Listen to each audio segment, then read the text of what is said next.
Hello everyone, welcome back to stop academy. मैं मयंक पालीवाल, आपका accountancy का मेंटर। आज के इस वीडियो में हम कंटिन्यू करेंगे प्रीवियस ईयर क्वेश्चंस की सीरीज। और बच्चों, अब हम क्लास 12 अकाउंटेंसी से पहुंच गए हैं chapter number 4 cash flow statement में। और जैसे कि आपको पता है कि 1 मार्क से रिलेटेड जितने भी क्वेश्चंस अभी तक पूछे गए सारे के सारे मैंने आप लोगों को बहुत डिटेल में एक्सप्लेन कर दिए हैं। अब आते हैं बच्चों हम लोग 6 मार्क्स पे।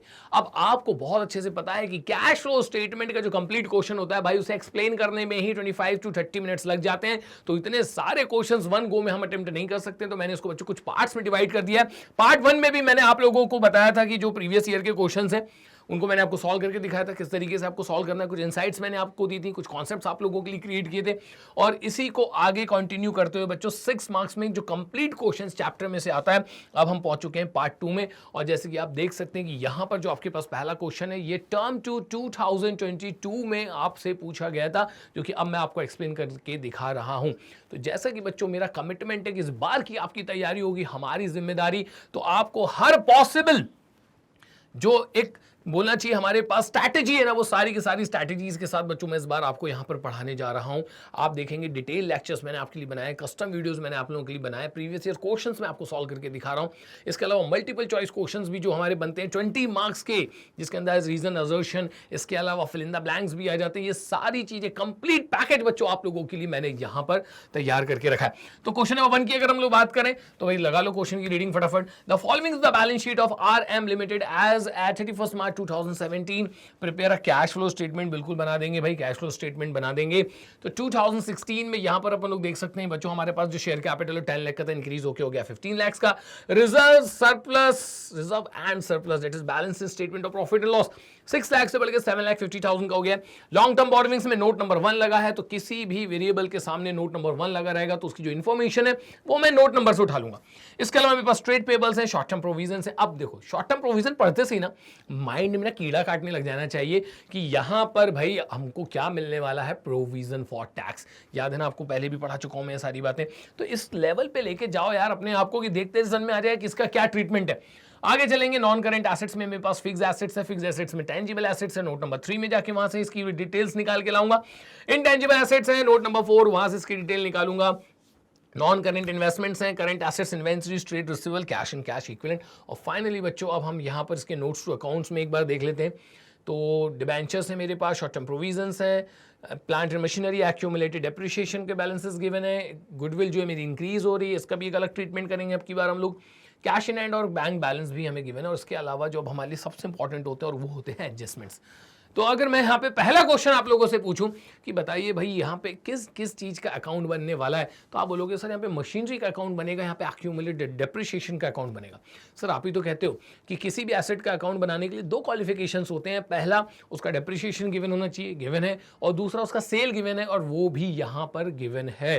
तो सेल और डेप्रिसिएशन दोनों में से एक या फिर दोनों चीजें अगर गिवन है तो आपको उस पर्टिकुलर एसेट का अकाउंट बनाना पड़ता है। इसके अलावा यहां पर 9% डिबेंचर्स जो है वो 31 मार्च 2017 को रियलाइज किए गए हैं।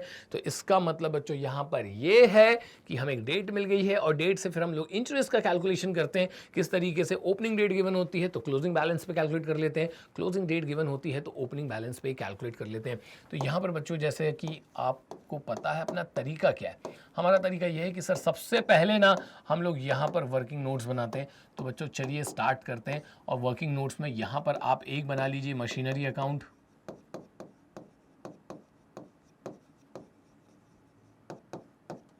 और दूसरा भाई यहाँ पे हमारा बन जाएगा एक्यूमुलेटेड डेप्रिसिएशन अकाउंट।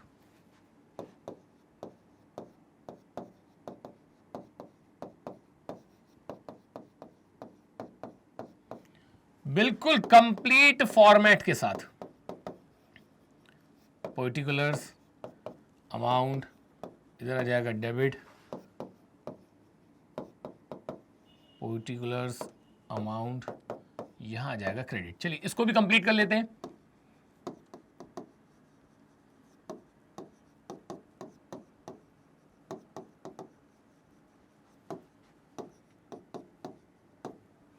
ये लीजिए, अब सीधे चलो बच्चों अपने नोट्स टू अकाउंट्स में, और जो मशीनरी के बैलेंसेस हैं और एक्यूमुलेटेड डेप्रिसिएशन का बैलेंस है वो हमारे लिए काम का है। तो प्लांट एंड मशीनरी में ओपनिंग बैलेंस गिवन मैंने 11,40,000। Plant and machinery by nature हमारे लिए क्या होता है सर, एसेट। एसेट का ओपनिंग बैलेंस कहाँ जाता है सर, डेबिट साइड में। तो यहाँ बच्चों मैं डेबिट साइड में जाके लिख दूंगा कितना, 11,40,000, और ओपनिंग बैलेंस है इसलिए आप यहाँ पे क्या लिख देंगे, टू बैलेंस ब्रॉट डाउन। अब आगे की कहानी क्या है सर, ओपनिंग बैलेंस के बाद हमें क्लोजिंग बैलेंस लिख देना चाहिए। तो क्लोजिंग बैलेंस बच्चों उसका कहाँ जाएगा, क्रेडिट साइड में। तो यहाँ मैं लिख देता हूँ बाय बैलेंस कैरिड डाउन। और चलिए क्वेश्चन में चल के देख लेते हैं कि भाई क्लोजिंग बैलेंस है कितना। सर 12,10,000 का हमारा क्लोजिंग बैलेंस है। तो बच्चों यहाँ मैं मेंशन कर दूंगा 12,10,000। अब हम आगे चलेंगे और अब मैं यहाँ पे ओपनिंग क्लोजिंग बैलेंसेस मेंशन करने वाला हूँ एक्यूमुलेटेड डेप्रिसिएशन का। Accumulated depreciation just opposite side इसका जो है बच्चों ओपनिंग बैलेंस आपने यहाँ खोलना पड़ेगा। तो मैं यहाँ लिख देता हूँ बाय बैलेंस ब्रॉट डाउन। यहाँ देखेंगे अपन लोग, तो ओपनिंग बैलेंस की अगर हम बात करें, एक्यूमुलेटेड डेप्रिसिएशन का ओपनिंग बैलेंस गिवन है 2,40,000, क्लोजिंग बैलेंस गिवन है 2 लाख। तो ओपनिंग क्लोजिंग मेंशन कर दो 2,40,000, और यहाँ पे डेबिट साइड में आ जाएगा आपका, देखिए इट्स ऑल अबाउट प्रैक्टिस है ना, जितना आप इनको प्रैक्टिस करते चले जाओगे, मैं बिल्कुल आपको बता रहा हूँ बच्चों एग्जाम टाइम पे उतना ना रिलैक्स और चिलैक्स करके बैठे होंगे आप लोग। और अगर अभी नहीं पढ़ रहे हो, बाद में जाके ये सब चीज़ें इकट्ठे पढ़ने की कोशिश करोगे तो भाई वो सब चीज़ें फिर वहाँ पर पैनिक क्रिएट करती हैं।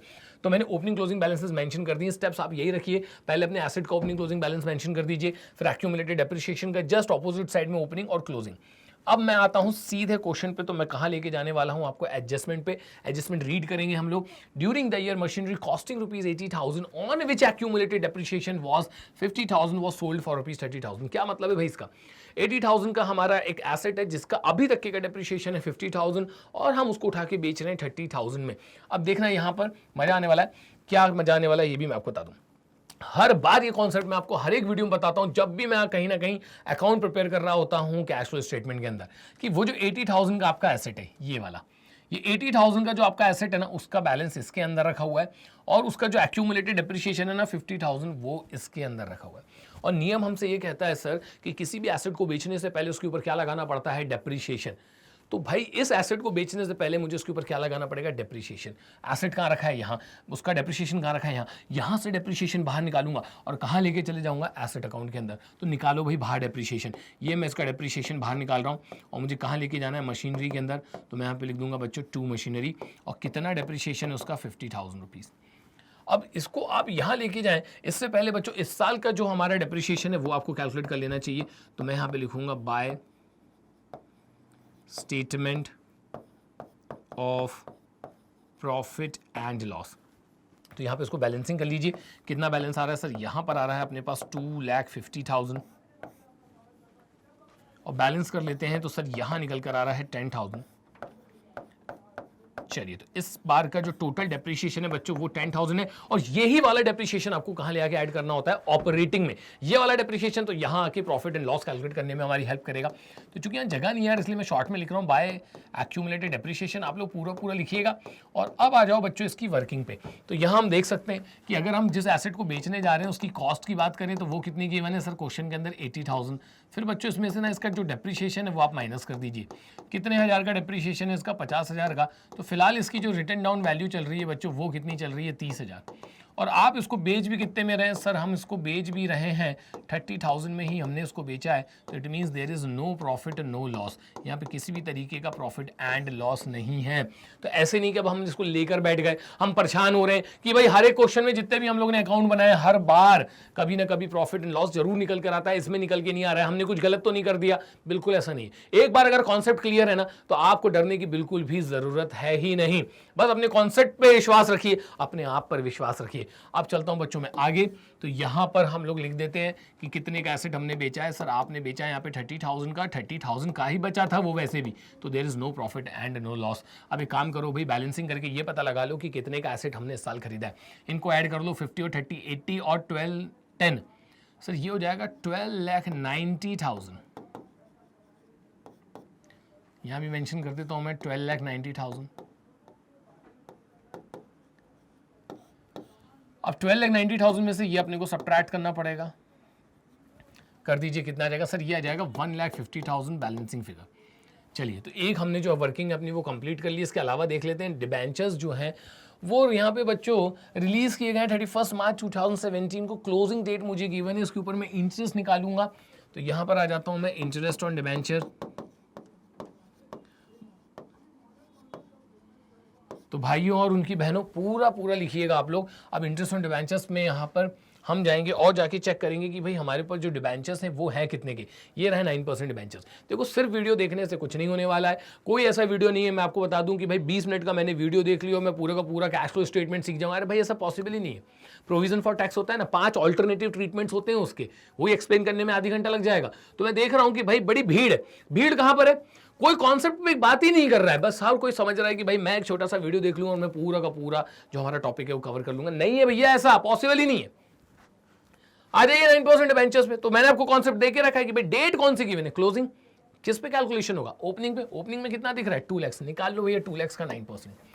तो यहां आ जाएगा 2 लाख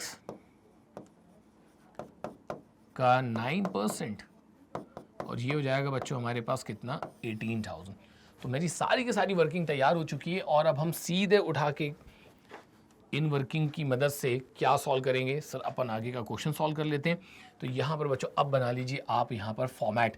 तो अगर मैं फॉर्मेट की बात करूँ बच्चों, तो यहाँ पर फॉर्मेट में सबसे पहले हम लिखने वाले हैं कैपिटल लेटर्स में कैश फ्लो स्टेटमेंट। आप भी कोशिश करिए कि कोई भी हेडिंग बनाए तो वो जो है वो कैपिटल लेटर्स में ही होनी चाहिए। डेट डालना बिल्कुल भी ना भूले भैया। तो यहाँ पर आ जाएगा आपका for the year ended 31 March 2017। चलें आगे। तो सर यहाँ आ जाएगा अब हमारे पास पर्टिकुलर्स, यहाँ आ जाएगा अमाउंट। और चूंकि आपको पता है कि पूरा का पूरा कैश फ्लो स्टेटमेंट जो है वो 3 पार्ट में डिवाइडेड होता है, तो सबसे पहले यहाँ पर हमारा आने वाला है cash flow from operating activities. तो यहाँ मैं लिख दूंगा cash flow from operating activities.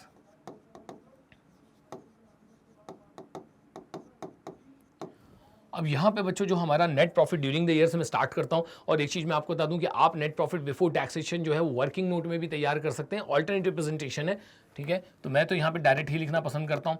फिर मैंने देखा है कि कई जगह भैया कोई 2 कॉलम मेंटेन कर रहा है, और मैंने तो एक बार देख लिया था कि कोई 3 कॉलम भी मेंटेन कर रहा होता है इसमें। अरे भाई 1 करो, 2 करो, 3 करो, अल्टीमेटली कैश फ्लो निकाल के दिखाओ भाई।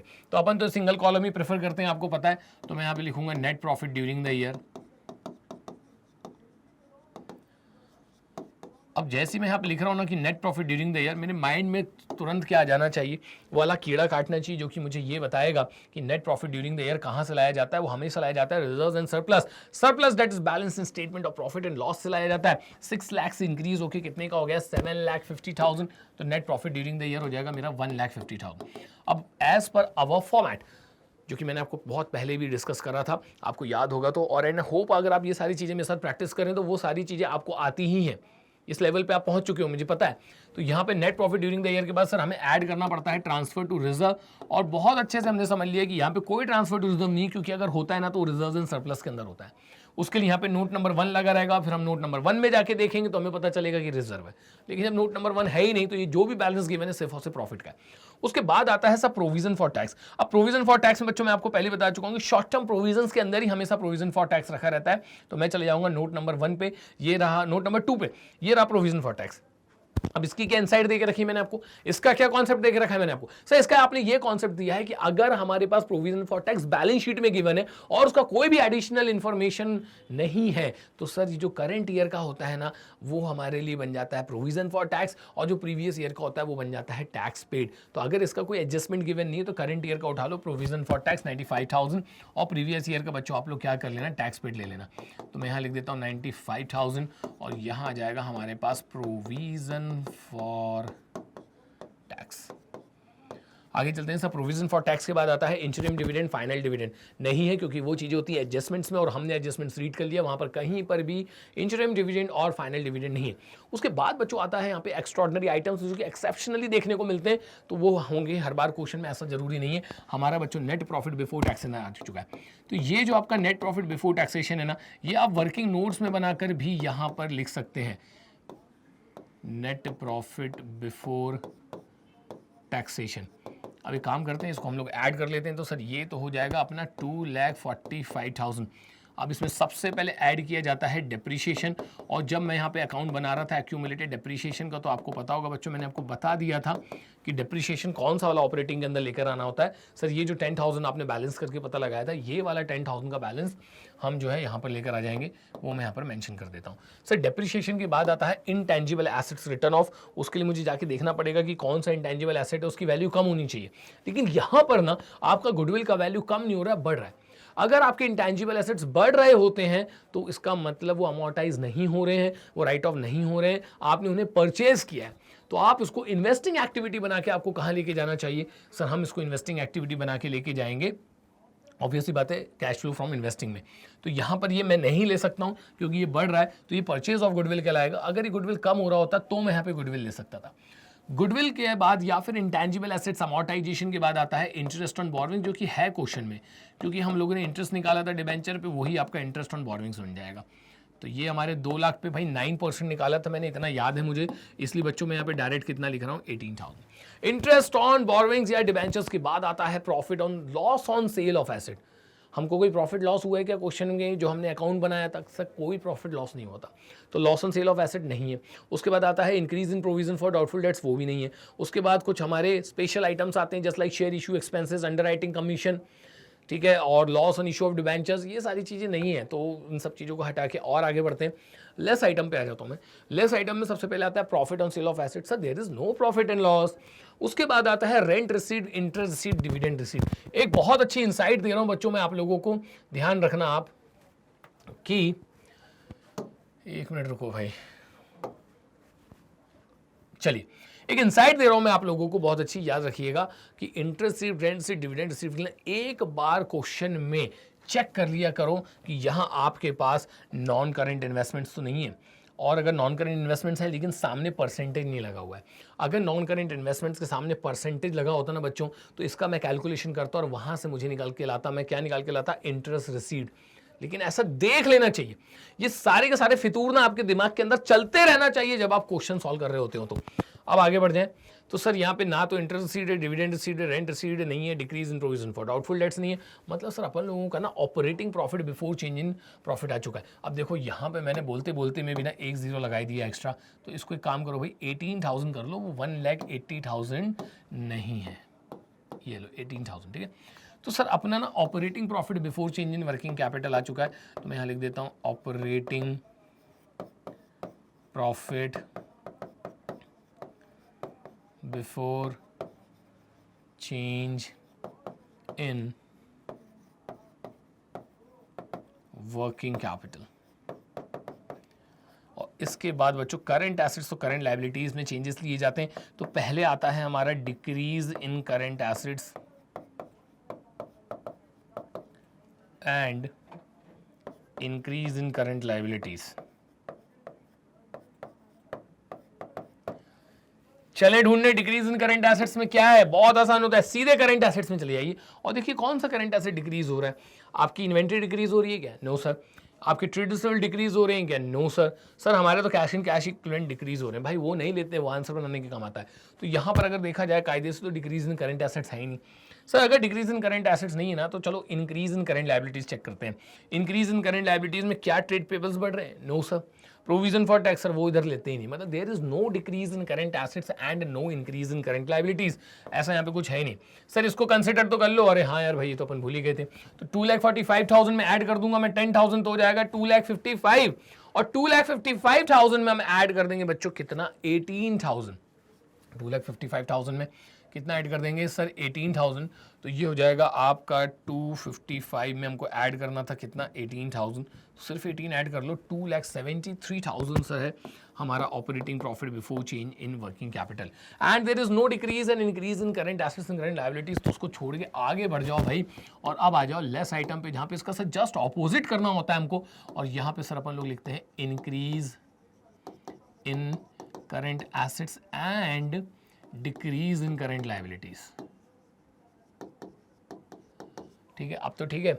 अब सर एक काम करते हैं और अपन चलते हैं बच्चों कहाँ पर? करंट एसेट्स में, और ढूंढते हैं कौन सा करंट एसेट इंक्रीज हो रहा है। इन्वेंट्रीज इंक्रीज हो रही है 80,000 से, भाई ले लो उसको कंसिडर कर लो। तो यहाँ मैं लिख देता हूँ इन्वेंट्रीज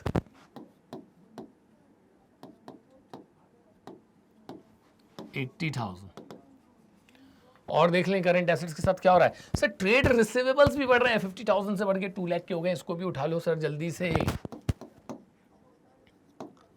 तो ट्रेड रिसीवेबल्स 50,000। अच्छा एक चीज और, लेस आइटम है तो ब्रैकेट लगाना बिल्कुल भी ना भूलें, पहले लगाओ चाहे बाद में लगाओ, वो आपके ऊपर है। ये भी हो गया। अब आ जाओ सर आप डिक्रीज इन करंट लाइबिलिटीज पे। तो डिक्रीज इन करंट लाइबिलिटीज में देख सकते हो ट्रेड पेबल्स जो है मेरे 1,10,000 से डिक्रीज होकर 1 लाख के हो गए। तो 10,000 रुपीज यहाँ पे मैं कम कर लेता हूँ ट्रेड पेबल्स का। तो ट्रेड पेबल्स में कितना आ जाएगा सर, इधर आ जाएगा अपना 10,000। ठीक, तो यहाँ मैं 10,000 मेंशन कर देता हूँ। और अब सर अपना आ चुका है cash generated from operation. Cash generated from operations हो गया। कैश जनरेटेड फ्रॉम ऑपरेशन कर लो भाई फटाफट, प्लस माइनस सर 2,73,000 यहां पर है और ये हो रहा है आपका 140 यहां हो रहा है। तो 2,73,000 में से ना अपन ने 140 माइनस करना है। चलो यही छोटा सा करके देख लेता हूं मैं। 2,40,000, एक मिनट 2,73,000, 2,73,000 में से, रुको यार, 2,73,000 में से सर अपन ने माइनस करना है, कितना बताया था बच्चों मैंने, 1,40,000 कर दो भाई माइनस, कितना आ जाएगा सर, ये आ रहा है 1,33,000। ठीक है, इरेज कर दूं उसको।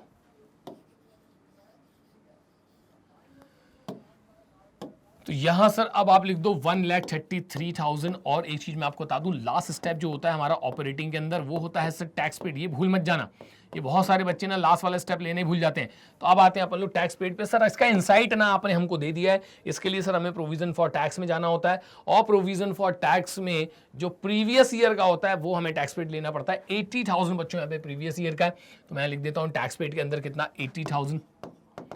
और इसको इसमें से मैं अगर लेस कर दूं तो मेरे पास अब कितना निकल कर आ रहा है सर, 53,000। तो सर यहां अपन आप लिख देंगे cash, net cash flow from operating activities.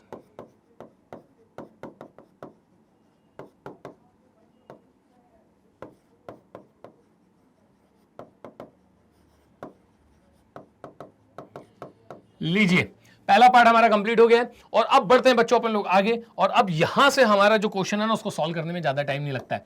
तो बी पार्ट पे आ जाइए और सीधे लिख दो भैया कैश फ्लो। अब आप देखो hardly I will take 5 to 7 minutes. Cash flow from investing activities. इसके लिए सर आपने इनसाइट देके रखिए कि हमें सीधे कहां जाना होता है, नॉन करंट एसेट्स के अंदर। पहला है टेंजिबल एसेट्स, नोट नंबर लगा है 3। अब मैं जाऊंगा बच्चों नोट नंबर 3 में।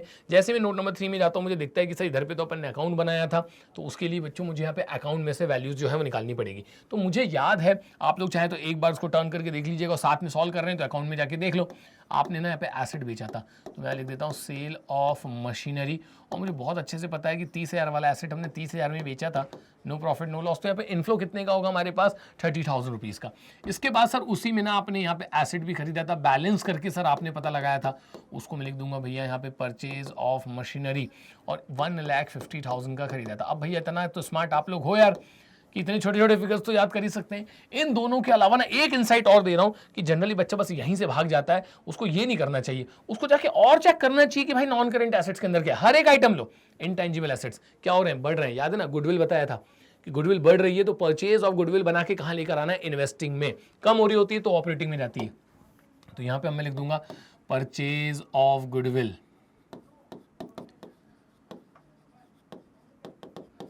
2 लाख से 280 हो गई ना, तो 80,000 की गुडविल खरीदी, आउटफ्लो है भैया, कैश का आउटफ्लो। आगे चलते हैं, नॉन करेंट इन्वेस्टमेंट। देखो गायब थे ही नहीं, आ गए। कहाँ से आ गए, सेंटा क्लॉज देके चला गया। अरे नहीं सर खरीदे हैं 5 लाख रुपीज़ के। तो यहाँ लिख दो भाई परचेज ऑफ इन्वेस्टमेंट, कितना, 5 लाख। ये भी आउटफ्लो, खरीदने से कैश का आउटफ्लो होता है। चलिए अब देखते हैं भाई क्या बच रहा है। 30 में से 80 हटा दो तो बचा 52 लाख, 7 लाख रुपीज़ बच्चों यहाँ पर हमारा नेगेटिव आ रहा है। तो इसको मैं लिख दूंगा cash used in investing activities.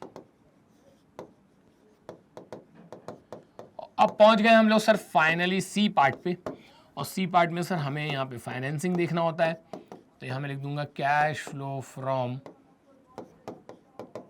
Financing activities.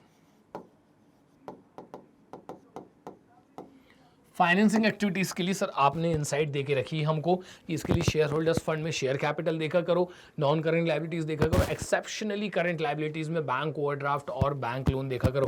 तो यहाँ पे मैं सबसे पहले शेयर कैपिटल की बात करूंगा, इंक्रीज हो रहा है 10 लाख से 15 लाख हो गया, 5 लाख के शेयर्स इशू किए, इसका मतलब मैंने, तो बच्चों यहाँ मैं लिख दूंगा इशू ऑफ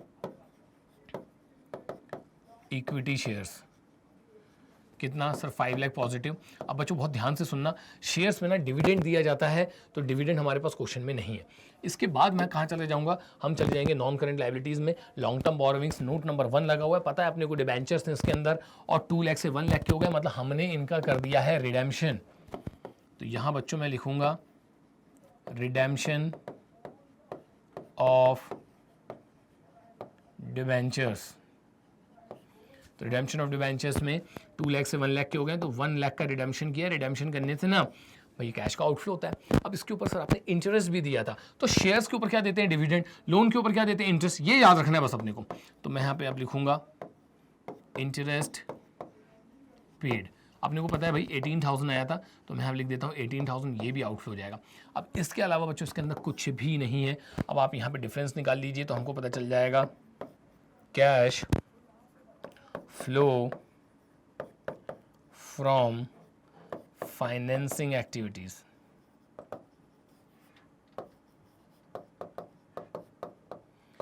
चलो भैया प्लस माइनस कर लो, 5 लाख में से बन गया, कितना बचेगा सर 4 लाख, 4 लाख में से 18 जाएगा तो ये आएगा सर 3,82,000।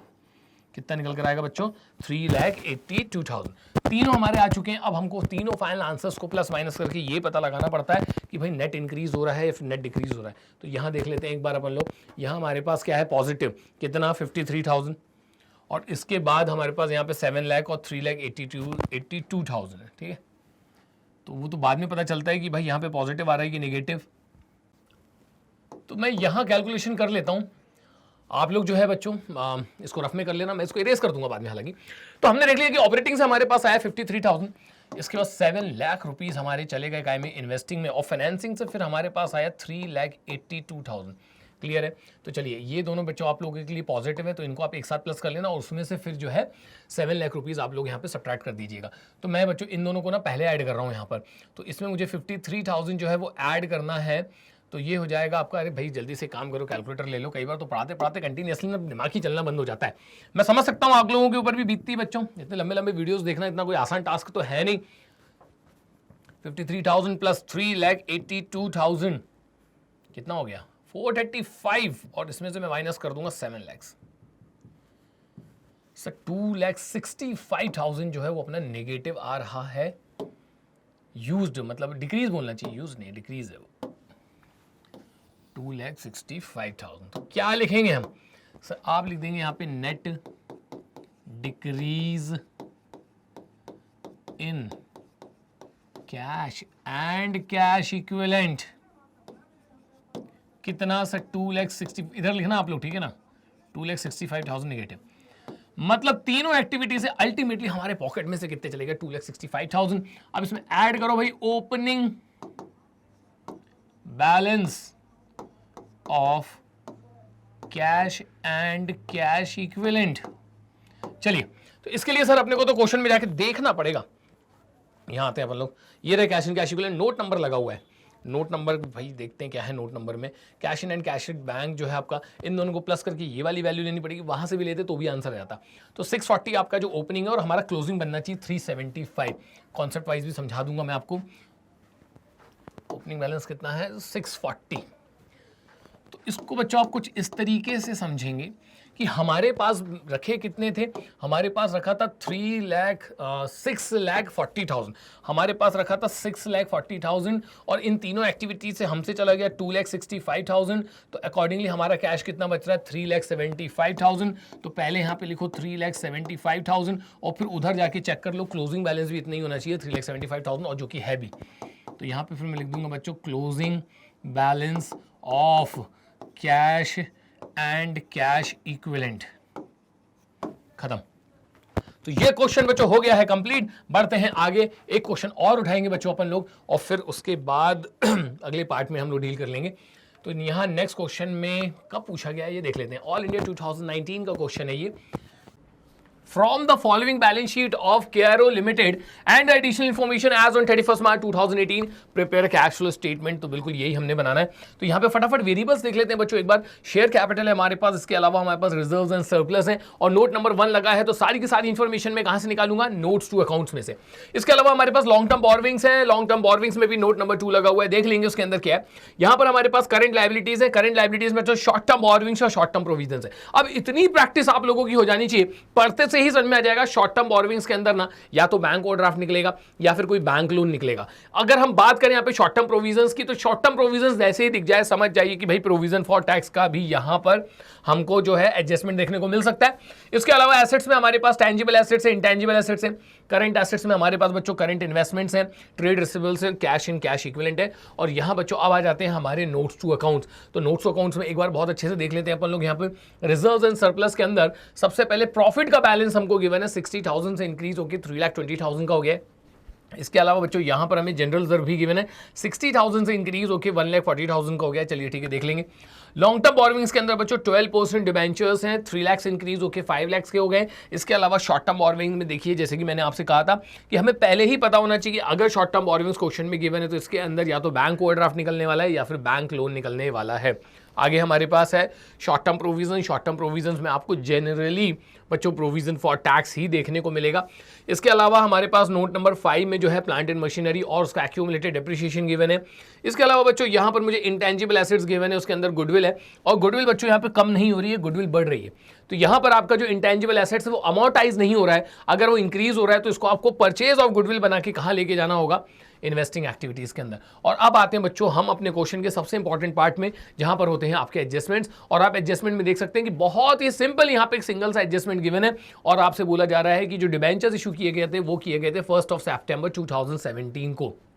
लेकिन एक चीज मैं आपको बता दूं बच्चों, यहां पर आपसे कुछ होना हो, यहां पर आपकी गलती के चांसेस बन सकते हैं इंटरेस्ट कैलकुलेट करते वक्त। तो आप यहां देखेंगे कि आज मैं आप लोगों को बहुत सारे इंटरेस्ट को कैलकुलेट करने की जो इनसाइट्स होती हैं वो सारी की सारी इनसाइट्स भी डिलीवर करने वाला हूं। तो यहां पे आप देखेंगे कि क्वेश्चन के अंदर हमें सिर्फ और सिर्फ एक ही एडजस्टमेंट गिवन है, जिसके अंदर आपको यहाँ पे डेट गिवन है कि किस डेट पे डिबेंचर्स इशू किए जा रहे हैं। और यहां पर हम देखने वाले हैं अब कि जो इंटरेस्ट कैलकुलेट किया जाता है उसकी बच्चों कितने पॉसिबिलिटीज बनती हैं। तो ये सारी की सारी चीजें मैं आप लोगों के साथ डिस्कस कर लेता हूं। तो यहां पे हम लोग क्या करेंगे सर, वर्किंग नोट बनाएंगे, और वर्किंग नोट्स में बच्चों मैं यहां पे आपको कैलकुलेट करके दिखाऊंगा इंटरेस्ट ऑन डिबेंचर्स। लेकिन उसके पहले ना जितने भी पॉसिबल केसेस होते हैं ना वो सारे के सारे डिस्कस कर लेते हैं। देखिए आपने देखा होगा कि आप इतने सारे मैं अभी तक इसके ऊपर लेक्चर्स जो है आप लोगों के लिए रिकॉर्ड कर चुका हूं, और आपने देखा होगा कि मैं हर बार इंटरेस्ट को कैलकुलेट करते वक्त आप लोगों से यही कहता हूं कि भैया डेट हमारे लिए बड़ी इंपॉर्टेंट होती है। मान के चलो कि जैसे इस क्वेश्चन में एडजस्टमेंट गिवन है ना, जिस क्वेश्चन में यहाँ पे इस तरीके से जो एडजस्टमेंट गिवन है, अगर इस क्वेश्चन में एडजस्टमेंट गिवन नहीं होता तो मैं किस तरीके से इंटरेस्ट कैलकुलेट करता। तो अगर बच्चों आप लोगों को क्वेश्चन के अंदर इशू और रिडेम्पशन का जो डेट है वो गिवन नहीं है, तो आप हमेशा जो इंटरेस्ट कैलकुलेट करिएगा वो कौन से बैलेंस पे करिएगा? ओपनिंग बैलेंस पे। अगर आपको किसी भी तरीके के एडजस्टमेंट में इशू और रिडम्पशन के रिगार्डिंग कोई डेट गिवन नहीं है तो आप कैलकुलेट करिएगा हमेशा ओपनिंग बैलेंस पे। अगर आपको बच्चों गिवन है April 1 कि आपके जो डिबेंचर्स हैं वो इशू किए जा रहे हैं कब? April 1 में, या फिर उनका रिडम्पशन किया जा रहा है कब? April 1 में। तो आप बच्चों हमेशा जो कैलकुलेशन करिएगा वो कैलकुलेशन करिएगा क्लोजिंग बैलेंस पे। मतलब जो कुछ भी आपकी बैलेंस शीट में क्लोजिंग बैलेंस गिवन होगा ना उसके ऊपर उठा के आप सीधे इंटरेस्ट निकाल लीजिएगा। अगर आपको क्वेश्चन के अंदर गिवन है बच्चों क्लोजिंग डेट मतलब March 31 कि आपके जो डिबेंचर्स है वो March 31 को इशू किए जा रहे हैं या फिर रिडेम्पशन किए जा रहे हैं, तो आप बच्चों जो इंटरेस्ट है ना वो सीधे उठा के निकाल लीजिएगा ओपनिंग बैलेंस पे। चलिए और पॉसिबल कॉम्बिनेशन बना लेता हूं मैं कि सपोज आपसे बोला जा रहा है, जैसे इस क्वेश्चन में आप देख पा रहे हैं ना कि यहां पर आपसे बोला जा रहा है कि डिबेंचर्स कब इशू किए जा रहे हैं 1 सितंबर को। उसी तरीके से 1 सितंबर की जगह ना अगर यहां पे जुलाई 1 लिखा होता तब क्या करते? तब बच्चों इस केस में कुछ इस तरीके से आपको सॉल्व करना होता है कि आपका जो ओपनिंग बैलेंस है ना उस ओपनिंग बैलेंस पे आप लोग 3 मंथ्स का कैलकुलेट करिएगा। मतलब ये टाइम फ्रेम बता रहा हूं मैं आपको। और इसके अलावा जो हमारा क्लोजिंग बैलेंस बचेगा उस क्लोजिंग बैलेंस पे बच्चों मैं बचे हुए 9 मंथ्स का जो है वो इंटरेस्ट कैलकुलेट करूंगा। क्लियर?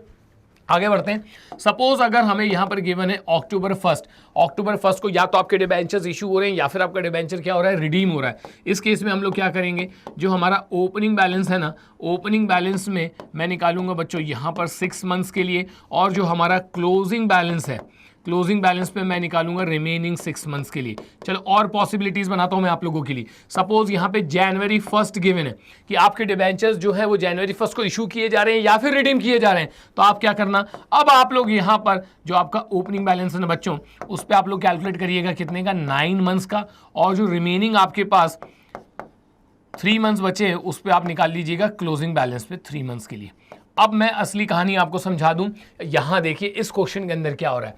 इस क्वेश्चन के अंदर सर डिबेंचर जो इशू किए जा रहे हैं वो किए जा रहे हैं 1 सितंबर को। तो यहां पर आप इसको 2 पार्ट में डिवाइड कर लीजिए।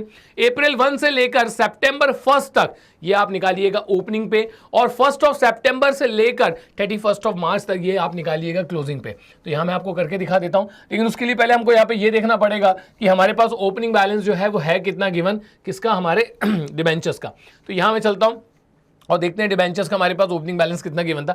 डिबेंचर्स का बच्चों ओपनिंग बैलेंस गिवन है मुझे 3 लाख रुपीस, और उसके फेस के सामने लगा है 12% जो कि रेट ऑफ इंटरेस्ट होता है। तो देखो किस तरीके से कैलकुलेट करेंगे, बहुत ध्यान से देखिएगा, क्योंकि इस क्वेश्चन के अंदर इन लोगों ने इस तरीके से डेट मेंशन करके ना इंटरेस्ट का कैलकुलेशन आपसे गलत करवाने की कोशिश की है। लेकिन अब आपने पढ़ लिया है ना, आपने सीख लिया ना, इसको कहीं ना कहीं नोट कर लो बच्चों, तो आप लोगों को इंटरेस्ट कैलकुलेट करने में कभी कोई प्रॉब्लम नहीं जाएगी। तो यहाँ पे रेट कितना गिवन है 12, तो मैं लिख दूंगा 12/100 मल्टीप्लाइड बाय। अब देखो मैं आपसे क्या कहना चाह रहा हूँ, यहाँ पर जो आपकी डेट गिवन है ना वो गिवन है सितंबर 1। तो अप्रैल से लेके ना आप लोग जाइए सितंबर 1 देखिए कितने मंथ्स होते हैं, अप्रैल मई जून जुलाई अगस्त सितंबर 1 है ना, तो उसको अपने को नहीं लेना है। तो यहाँ पर हमारे कितने निकल कर आ रहे हैं 5 मंथ्स। तो जो मेरा ओपनिंग वाला बैलेंस है बच्चों उस पर मैं कैलकुलेट करूँगा कितना, 5 मंथ्स का। तो ऑब्वियस सी बात है कि हमारा जो क्लोजिंग बैलेंस है उस क्लोजिंग बैलेंस पे मैं कितना निकालूंगा, 7 मंथ्स का, सो डेट हमारा टोटल कितना निकल कर आ जाएगा यहाँ पे 12 मंथ्स। एकदम क्लियर है। तो चलिए 3 लाख का 12% मुझे कैलकुलेट करना है फॉर 5 मंथ्स, तो मल्टीप्लाइड बाय 5 डिवाइडेड बाय 12, इसे मैं कैलकुलेट कर लेता हूँ। इसके अलावा बच्चों पार्ट बी में हम लोग इसको एक और बार कैलकुलेट करेंगे। अब मैंने आपसे बताया कि जो रिमेनिंग आपके 7 मंथ्स है उस पर आपको कितने पे निकालना होगा, क्लोजिंग बैलेंस पे। तो क्लोजिंग बैलेंस मेरा यहाँ पे कितना है, 5 lakh multiplied by 12/100 multiplied by remaining कितना हो जाएगा 7 मंथ्स, तो ये हो जाएगा 7/12। अब इसको कैलकुलेट कर लीजिए तो आपको पता चल जाएगा यहाँ पर हमारा इंटरेस्ट जो है वो कितना निकल कर आ रहा है। तो हम देख सकते हैं यहाँ पे 3 लाख रुपीज़ का पहले मैं निकाल लेता हूँ बच्चों यहाँ पे 12%, तो ये हो जाएगा आपका कितना 36,000। अब मैं उसको टाइम फ्रेम के अंदर जो है बच्चों वो कन्वर्ट कर लेता हूँ। एक मिनट रुक जाइएगा, 3 लाख का 12% फॉर 5 मंथ्स। चलिए बिल्कुल ठीक जा रहा हूँ मैं। अब 3 लाख का हम लोग यहाँ पे निकालेंगे कितना सर, 12% निकाल लीजिए आप, वो भी कितने के लिए, व्हाट्स रॉन्ग, 3 लाख का 12% फॉर 5 मंथ्स, सर ये निकल कर आ रहा है 15,000। तो यहाँ लिख देता हूँ बच्चों मैं 15,000, और एक बार और कैलकुलेट कर लेंगे अब हम लोग यहाँ पे। क्लोजिंग जो है हमारा वो कितना है सर, 5 लाख रुपीज़, इसका हमको कितना निकालना है सर 12%, और ये मैं निकालूंगा बच्चों अब 7 मंथ्स के लिए, तो मल्टीप्लाइड बाय 7 डिवाइडेड बाय 12 कर लेंगे हम लोग। तो ये कितना निकल कर आ रहा है सर 35,000, यहाँ लिख देता हूँ बच्चों में 35,000, और टोटल आपका जो इंटरेस्ट हो जाएगा वो कितना हो जाएगा यहाँ पर 50,000, डेट्स इट। तो बच्चों इसमें अगर आपको कहीं से भी लेके कहीं तक कोई भी प्रॉब्लम जाएगी तो कमेंट सेक्शन में जाइएगा, और वहाँ पे जाके आप लोग मुझसे ये पूछ सकते हैं कि सर यहाँ पर हम इसको किस तरीके से अप्लाई कर सकते हैं। अगर आप कहीं अप्लाई कर रहे हो और आपसे एप्लीकेशन नहीं बन रहा हो तो आप लोग मुझसे पूछ सकते हैं। तो बच्चों वर्किंग के नाम पे बता दूं इस क्वेश्चन के अंदर इसके अलावा और कुछ भी नहीं है, बाकी सारे के सारे कैलकुलेशंस जो है हमारे डायरेक्ट आ जाएंगे। तो मैं स्टार्ट कर रहा हूँ बच्चों सीधे हमारे सॉल्यूशन से, और सॉल्यूशन में एक काम करेंगे अपन लोग, फॉर्मेट जरूर हम लोग अपना कंप्लीट बनाएंगे। मैं आपको हमेशा कहता हूँ फॉर्मेट पे ध्यान दिया करें आप लोग। तो यहाँ लिख लो बच्चों आप लोग cash flow statement for the year ending 31 मार्च 2018, ये सब लिखना जरूरी है भाई। चलिए तो यहां आ जाएगा सर पर्टिकुलर्स अमाउंट, और हम स्टार्ट करेंगे सर ए पार्ट से, और ए पार्ट में हमें लिखना होता है cash flow from operating activities.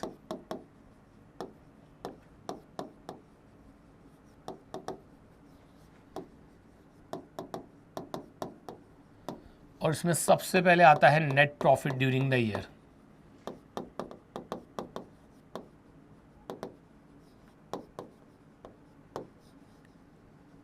चले क्वेश्चन पे।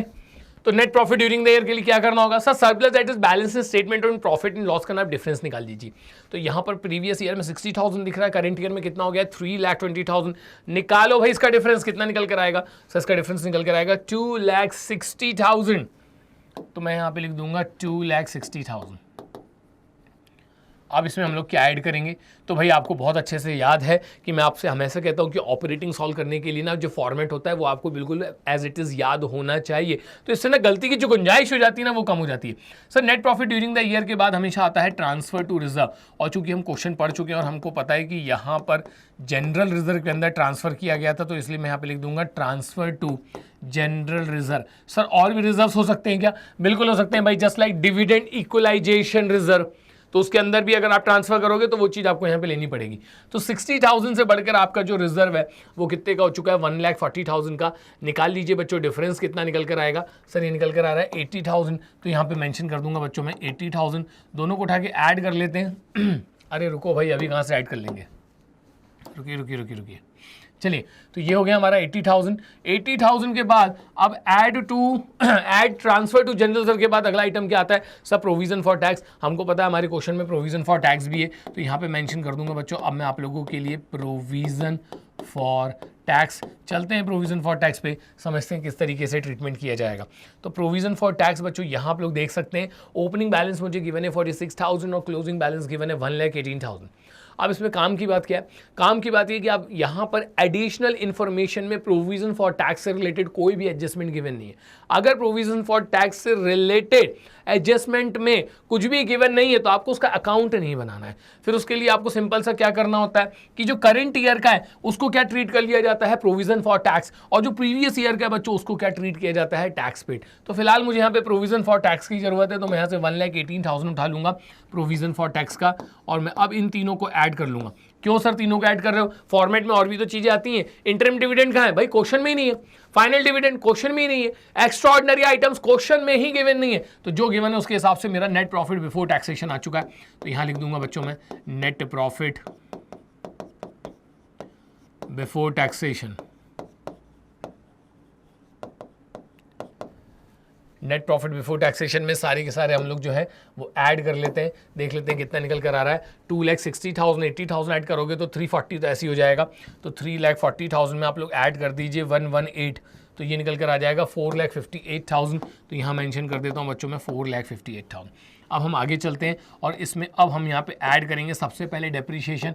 चेक कर लेते हैं बच्चों डेप्रीशिएशन में क्या हो रहा है।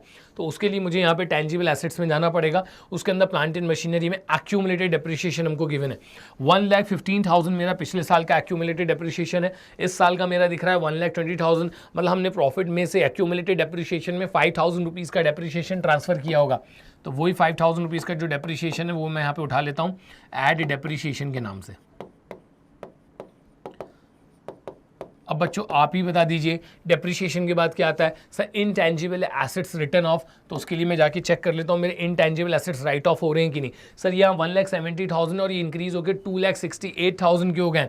तो यहाँ ये राइट ऑफ नहीं हो रहे हैं, ये इंक्रीज हो रहे हैं। तो आप इसको परचेज ऑफ गुडविल के नाम से कहाँ लेके चली जाइएगा? इन्वेस्टिंग एक्टिविटीज़ में। तो यहाँ पे किसी भी तरीके का जो हमारा इनटेंजिबल एसेट है वो अमोर्टाइज नहीं हो रहा है। उसके बाद आता है बच्चों इंटरेस्ट ऑन बोरोविंग्स, और इस पर तो अभी हमने काफ़ी मेहनत करी है। तो इंटरेस्ट ऑन बोरोविंग्स मतलब इंटरेस्ट ऑन डिवेंचर्स बोलूँगा मैं यहाँ पे उसको। तो इंटरेस्ट ऑन डिवेंचर्स की अगर हम बात करें तो ये हम लोगों ने कैलकुलेट करके रखा है ऑलरेडी, देख सकते हैं आप लोग। इतना डिटेल में मैंने आपको सारी इंसाइट्स दे दी इंटरेस्ट कैलकुलेट करने की। आपको ये देखना होता है कि भाई इशू और रिडम्पशन की डेट क्या गिवन है, उसके हिसाब से ना आप साल में उसको 2 पार्ट में डिवाइड कर लो, ओपनिंग और क्लोजिंग में। तो यहाँ पर हमारा टोटल निकल कर आया था कितना? 50,000। तो यहाँ इंटरेस्ट ऑन बोरोविंग्स में बच्चों मैं मेंशन कर देता हूँ 50,000। अब इंटरेस्ट ऑन बोरोविंग्स के बाद आता है loss on sale of fixed assets, जो कि इस क्वेश्चन में नहीं है क्योंकि हमने कोई एसेट बेची ही नहीं है।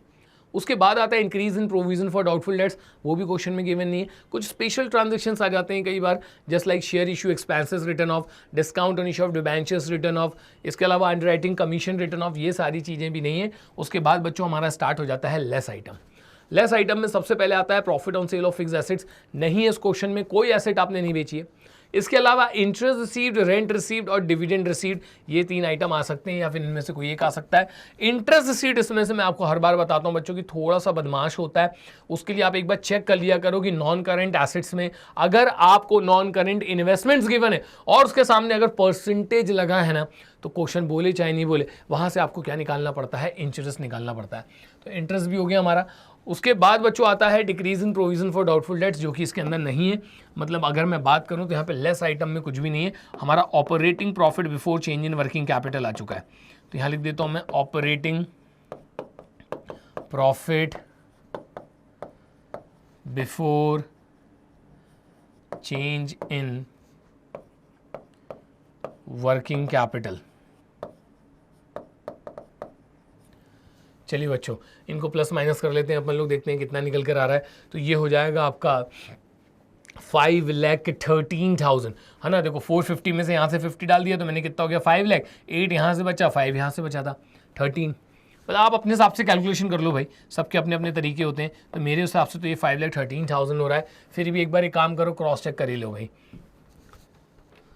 तो 4,58,000 में मैं यहाँ पर ऐड कर दूंगा कितना सर 5,000, उसके बाद सर हम ऐड कर देंगे यहाँ पे कितना 50,000, तो ये हमारा निकल कर आएगा 5,13,000।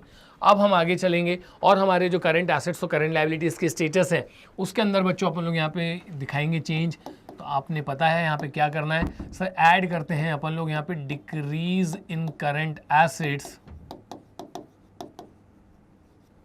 And increase in current liabilities.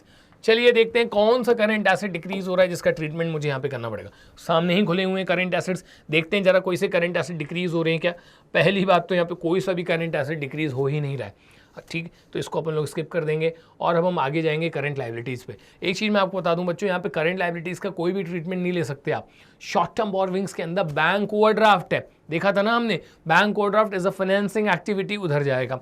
Short term provisions के अंदर जो है प्रोविजन फॉर टैक्स बैठे हुए हैं, उनका ट्रीटमेंट अलग होता है। It means there is no decrease in current assets and increase in current liabilities. ना तो यहाँ पे कोई करंट एसेट डिक्रीज हो रहा है, ना ही करंट लायबिलिटीज़ इंक्रीज हो रही है। छोड़ दीजिए, सीधे आ जाइए बच्चों अब लेस आइटम में, और यहाँ पे इसका जस्ट ऑपोजिट हमें करना पड़ता है। और मैं यहाँ पे लिखूंगा अब increase in current assets and decrease in current liabilities. तो यहां देख लेते हैं अब इंक्रीज इन करंट एसेट्स में हमारे पास क्या है। तो इंक्रीज इन करंट एसेट्स में करंट इन्वेस्टमेंट हम ले नहीं सकते, ये आंसर बनाने के काम आते हैं। इसके बाद मैं आता हूं ट्रेड रिसीवेबल्स पे। 1,50,000 से इंक्रीज होके कितने के हो गए 4,40,000 के। निकाल लीजिए भाई डिफरेंस कितना निकल कर आएगा। तो कुछ नहीं करो बच्चों, 440 में से ना 150 माइनस कर लेना बस आप लोग। तो अभी देख लेते हैं कितना निकल कर आ रहा है, हालांकि ऐसे ही कैलकुलेट हो जाती हैं सारी चीज़ें। तो 440 में से भैया हमको माइनस करना है कितना 150, डिफरेंस है 290। और आपके यहाँ पे जो ट्रेड रिसीवेबल्स हैं वो इंक्रीज़ हो रहे हैं, तो लेस आइटम में मैं इनको लेके जा रहा हूँ और यहाँ लिख दूंगा मैं बच्चों ट्रेड रिसीवेबल्स।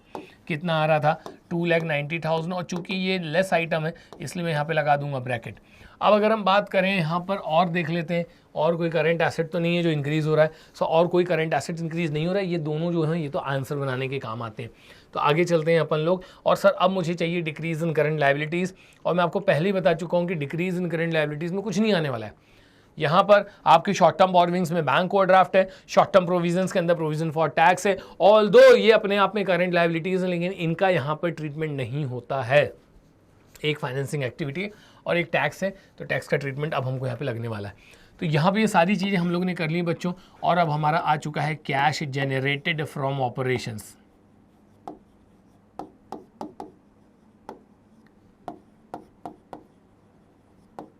चलिए प्लस माइनस करके देख लीजिए आप यहाँ पे कैश जनरेटेड फ्रॉम ऑपरेशंस हमारा कितना आ रहा है। कैलकुलेटर बच्चों आप लोगों ने यूज़ नहीं करना है, हर वीडियो में मैं आप लोगों से यही बोलता हूँ। 5,13,000 में से माइनस कर देंगे सर अपन लोग 2,90,000। तो सर हमारा कैश जनरेटेड फ्रॉम ऑपरेशंस जो आ रहा है वो आ रहा है 2,23,000, यहाँ मैं लिख दूंगा 2,23,000। लेकिन एक स्टेप अभी भी यहाँ पे रह जाता है और वो स्टेप होता है टैक्स पेड का। तो यहाँ पे मैं लास्ट में लिख दूंगा टैक्स पेड।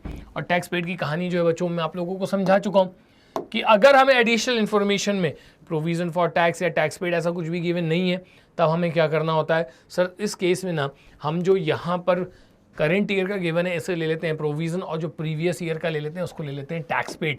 तो एक काम करते हैं सर, यहाँ पे प्रीवियस ईयर का 46,000 आप ले लो टैक्स पेड, और फाइनली यहाँ पे net cash flow from operating activities आ चुका है।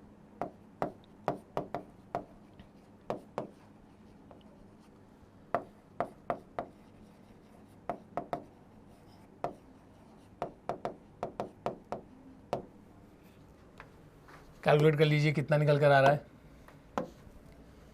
तो 2,23,000 में से माइनस करना है हमको 46,000, सर ये निकल कर आ रहा है 1,77,000। अब यहाँ से क्वेश्चन हमारे लिए बहुत इजी हो जाएगा, क्योंकि अब सर हम लोग यहाँ पर है जो इन्वेस्टिंग और फाइनेंसिंग हमको दो पार्ट बस और सॉल्व करने होते हैं। तो ये हो जाएगा आपका पार्ट बी, और यहाँ आ जाएगा cash flow from investing activities. अब याद है ना बच्चों मेरी इनसाइट्स, क्या बताता हूँ मैं आपको, इन्वेस्टिंग के लिए ज़्यादा टेंशन लेने का ही नहीं, सीधे हम पर लोग को कहाँ जाना चाहिए, नॉन करेंट एसेट्स में देखो, इसके अलावा कहीं नहीं देखना है। नॉन करेंट एसेट्स के अंदर टेंजिबल एसेट्स और इंटेंजिबल एसेट्स नोट नंबर लगे हुए, चलो नोट नंबर पे चलते हैं। तो यहाँ हमको जाना पड़ेगा सर नोट नंबर 5 पे। तो पहले आ चुका हूँ मैं नोट नंबर 5 पे। टेंजिबल एसेट्स में देखो प्लांट एंड मशीनरी जो है ना बच्चों आप लोगों की इंक्रीज हो रही है, तो यहाँ पे ना डेप्रीशिएशन हटा के वैल्यू लीजिएगा। तो 750 और 11 लाख, क्योंकि इस वाली मेथड में ना डेप्रिसिएशन इस एसेट अकाउंट के अंदर होता ही नहीं है। तो यहाँ पर जो इंक्रीज हो रहा है वो नेट परचेज ही है। तो 750 से बढ़ के 11 लाख रुपीज़ की हो गए, बताने जरा कितना हो जाएगा। 3,50,000 से आपका प्लांट एंड मशीनरी क्या हो रहा है, इंक्रीज हो रहा है। तो आप सीधे सीधे यहाँ पे लिख दीजिए purchase of plant and machinery 3,50,000 से इंक्रीज हो रहा है ना, मतलब कैश का आउटफ्लो हो जाएगा, ब्रैकेट में डालना बिल्कुल भी ना भूलें। और आगे चलते हैं, अब टेंजिबल की बात बताओ इंटेंजिबल पे। इंटेंजिबल में क्या हो रहा है सर, ये भी बढ़ रहे हैं। 170 से बढ़कर कितने के हो गए 2,68,000, मतलब यहाँ पर भी आपने एसेट परचेज किया है, कितना डिफरेंस निकालना पड़ेगा हमको। तो यहाँ पे 170 से बढ़ के 268 हो गया है ना, तो 30 इसमें ले आके मैं ऐड कर देता हूँ 68 में, तो ये हो जाएगा कितना सर 98,000 रुपीज़ से हमारी जो गुडविल है वो इंक्रीज़ हो रही है। तो मैं यहाँ पे लिख दूंगा परचेज ऑफ गुडविल 98,000। मुझे लगता है इसके अलावा यहाँ पे कुछ और आने वाला है, क्योंकि एडजस्टमेंट हमारे पास कुछ है ही नहीं। यहाँ पर दो आइटम है और दोनों की दोनों मैंने कहाँ से निकाल लिए सर, दोनों की दोनों आइटम आपने यहाँ पे निकाल लिए हैं नोट्स टू अकाउंट्स में से। तो यहाँ तक एकदम क्लियर हो जाना चाहिए। तो इन्वेस्टिंग जो है बच्चों वो अब हमारा यहाँ पर कंप्लीट हो चुका है। 9,80,000 कर दिया सर आपने, वो 98,000 है। चलिए उसको 98,000 ही कर देते हैं।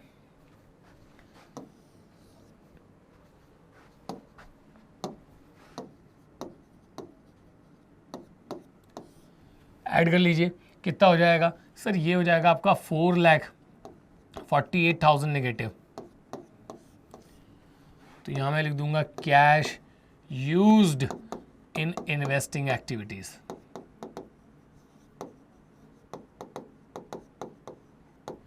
अब हम लोग इसके सी पार्ट पे आ चुके हैं बच्चों, और जहां पे मैं बस अब क्वेश्चन को खत्म करने जा रहा हूं। तो यहां पे मैं लिखूंगा cash flow from financing activities. काफ़ी बच्चे मुझे मैसेज करते हैं और कहते हैं सबसे ज़्यादा प्रॉब्लम फाइनेंसिंग नहीं जाती। अरे भाई क्यों जाती है, आप उसको सीख क्यों नहीं रहे हो? भाई आप देखिए ना हमारे पास सोर्स ऑफ फाइनेंस कहाँ कहाँ से होते हैं, बस आप उस पर नज़र रखिए, आपको इधर उधर सोचने की जरूरत ही नहीं है। भाई शेयर्स इशू करने से पैसा आता है, बोर्विंग से पैसा आता है, शॉर्ट टर्म बोर्विंग से पैसा आता है, ये और इनसे रिलेटेड जो आइटम्स हैं। शेयर से अगर पैसा आ रहा है तो उसके ऊपर डिविडेंड देना पड़ेगा, डिबेंचर से पैसा उधार लेकर रखा है तो इंटरेस्ट देना पड़ेगा, शॉर्ट टर्म बोर्विंग्स करके रखी तो उसके ऊपर इंटरेस्ट देना पड़ेगा। हालांकि यहाँ पे शॉर्ट टर्म बोर्विंग्स में इंटरेस्ट रेट गिवन नहीं है, इसलिए मैंने इंटरेस्ट नहीं निकाला है। तो ये सारी चीज़ें होती हैं। शेयर कैपिटल देख लीजिए 5,80,000 से बच्चों इंक्रीज होकर 7,90,000 का हो गया है। तो 580 में से आप लोग 790 जो है वो क्या कर लीजिए, माइनस कर लीजिए। अभी कर देते हैं, ऐसे ही हो जाएगा यहाँ पे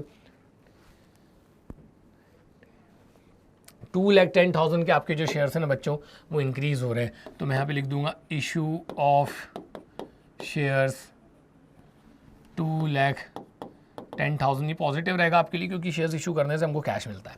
ये हो गया। अब इसके ऊपर क्या दिया जाता है? डिविडेंड। क्वेश्चन में है ही नहीं, कहाँ से दोगे भाई डिविडेंड? अच्छा एक बार एक काम करो, जरा क्रॉस चेक इसको कर लेंगे अपन लोग। क्या वैल्यूज गिवन थी? 580 से 790।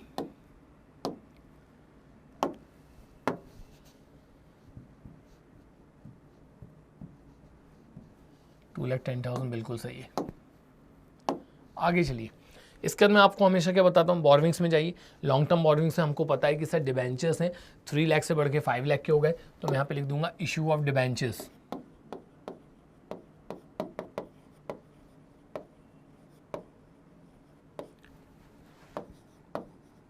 $3 लाख से 5 लाख के हो गए। अब इसके ऊपर क्या दिया जाता है? इंटरेस्ट।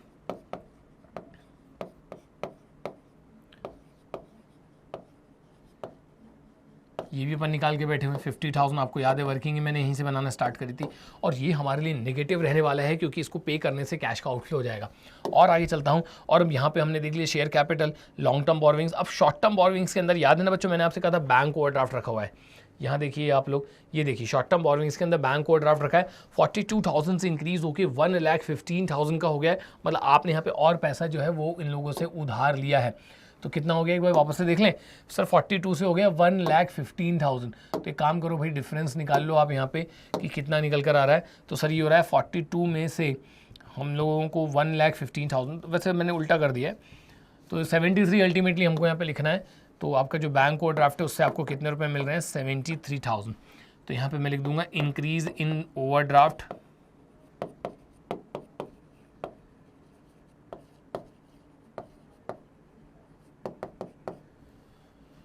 अब इसके ऊपर इंटरेस्ट नहीं है, इसके ऊपर इंटरेस्ट होता तो मैं इसके ऊपर भी बच्चों आप लोगों को इंटरेस्ट कैलकुलेट करके दिखा देता। सीधे लिख दीजिए भैया यहाँ पर कितना हमारे पास कैश हो रहा है इनफ्लो, तो cash flow from financing activities.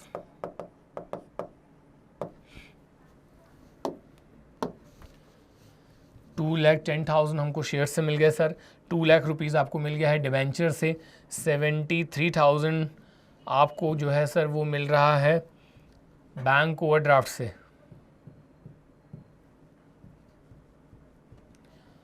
Minus 50,000 चलेगा इंटरेस्ट में। सर 4,33,000 का नेट फ्लो हो रहा है।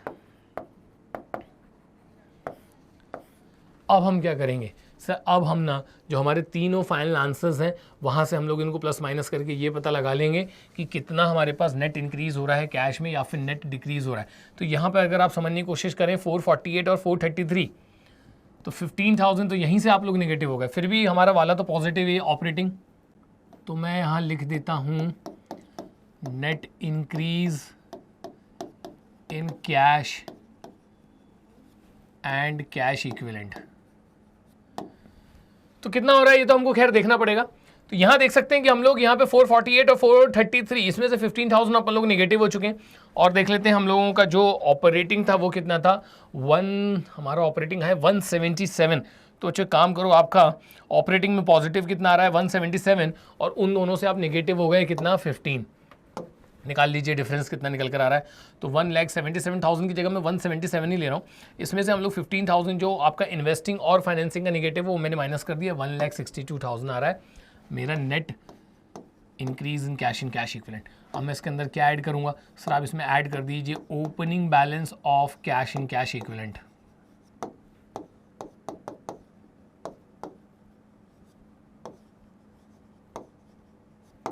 Opening balance of cash equivalent ये बच्चों हम लोगों को निकालना पड़ेगा। तो यहाँ अपन चलते हैं उसके लिए, और हमारे पास जो करंट एसेट्स थे कहाँ गए? यहाँ से हमारी बात बनेगी। तो इन दोनों को मुझे ऐड करना पड़ेगा, इन दोनों का एडिशन मुझे ऐड करना पड़ेगा किसमें? अपने net increase in cash equivalent में। तो इन दोनों के एडिशन के बराबर होना चाहिए। तो 70 और 63 133 यहाँ से हो जाएगा। चलिए मैं काम करता हूँ, यहाँ से आपको समझा देता हूँ। 70,000 और प्लस इसके अलावा हमारे पास है 63। तो करंट इन्वेस्टमेंट जो होते हैं ना बच्चों, उनको भी आपको कैश इक्विवेलेंट ही अज्यूम करना होता है। इन दोनों को उठा लीजिए, कितना निकल कर आ रहा है सर? 1,33,000। तो यहाँ ऐड कर दीजिए 1,33,000। तो तो ये कितना निकल कर आ रहा है सर 2,95,000। अब ये जो बच्चों आपका बैलेंस है ना, ये आपका closing balance of cash and cash equivalent के बराबर होना चाहिए। तो आप देख सकते हैं कितना है 140 और 155 कर लीजिए, 2,95,000 ही होता है। तो यह इसके सामने ऐसा नहीं कि यहीं छोड़कर आ गए, लिख के जरूर आइएगा closing balance of cash and cash equivalents. एकदम क्लियर। तो यहाँ बच्चों प्रीवियस ईयर क्वेश्चन की सीरीज में हमने यहाँ पर कुछ और क्वेश्चंस जो है वो अटेम्प्ट कर लिए। इसका एक पार्ट और लेकर आ रहा हूँ जिसमें कुछ रीसेंट क्वेश्चंस हम लोग और डिस्कस करेंगे, और इसके बाद बच्चों मैं आप लोगों के लिए लेकर आ रहा हूँ लाइव सेशन में हम लोग डिस्कस करने वाले हैं important questions cash flow statement में। तो एक तरीके से आपकी बच्चों प्रैक्टिस भी हो जाएगी। तो आप लोग एक चीज समझ लीजिए, एक क्वेश्चन 2 क्वेश्चन कर लेने से आप सोचो पूरा चैप्टर समझ जाएंगे, तो भाई ऐसा पॉसिबल नहीं है। उसके लिए आपको एन नंबर्स ऑफ क्वेश्चन जो है वो प्रैक्टिस करने पड़ते हैं। तो आज का सेशन आपको कैसा लगा बच्चों, कमेंट सेक्शन में जाके जरूर लिखिएगा। Thanks for watching. जय हिंद।